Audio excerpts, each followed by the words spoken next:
पुण्यातील महाविकास आघाडीच्या पराभूत उमेदवारांची आज दिल्लीमध्ये बैठक आहे। दिल्लीतील शरद पवारांच्या निवासस्थानी या बैठकीचं आयोजन करण्यात आले। ईव्हीएम विरोधात सुप्रीम कोर्टात यावेळी पुण्यातील पराभूत उमेदवार याचिका देखील दाखल करणार आहेत। त्यापूर्वी पुण्यातील उमेदवारांची शरद पवार त्याचबरोबर विधिज्ञ यांच्याशी बैठक होणार आहे। वकील अभिषेक मनु सिंघवींच्या उपस्थितीत या बैठकीचं आयोजन करण्यात आलंय। यात प्रशांत जगताप, रवींद्र धंगेकर, रमेश थोरात बैठकीला हजर राहणार आहेत। रमेश बागवे, सचिन दोडके, अश्विनी कदमही या बैठकीला उपस्थित राहणार असल्याची माहिती समोर येते। त्यामुळे पुण्यातील महाविकास आघाडीच्या पराभूत उमेदवारांची आज दिल्लीमध्ये बैठक होणार आहे।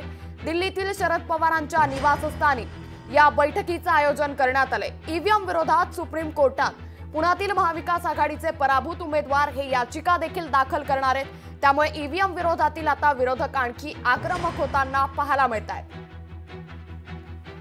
याच संदर्भात अधिक माहिती देत आहे आमचे प्रतिनिधी चंद्रशेखर भांगे। चंद्रशेखर, पुण्यातील महाविकास आघाडीच्या पराभूत उमेदवारांची आज दिल्लीत बैठक आहे।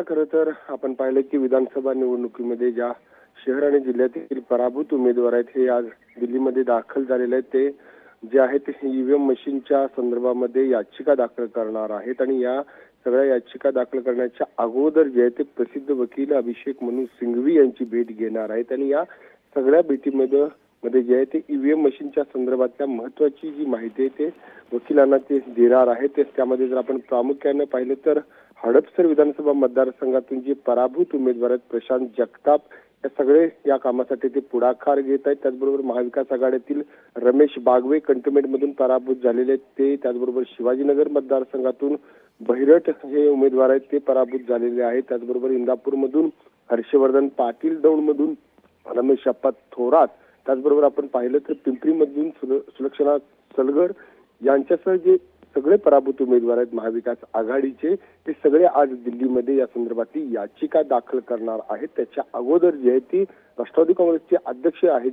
शरद पवार यांची भेट घेणार आहेत। त्याचबरोबर प्रसिद्ध वकील जे आहेत अभिषेक मनु सिंघवी यांची सुद्धा ते भेट घेणार आहेत। अंकिता, नक्कीच, त्यामुळे पुण्यातील महाविकास आघाडीतील पराभूत उमेदवार आज दिल्लीमध्ये त्यांच्या बैठकीचं आयोजन करण्यात आलंय। धन्यवाद चंद्रशेखर, आपण दिलेल्या या सविस्तर माहितीबद्दल। लोकशाही मराठी ऐका, पहा, जागरूक रहा।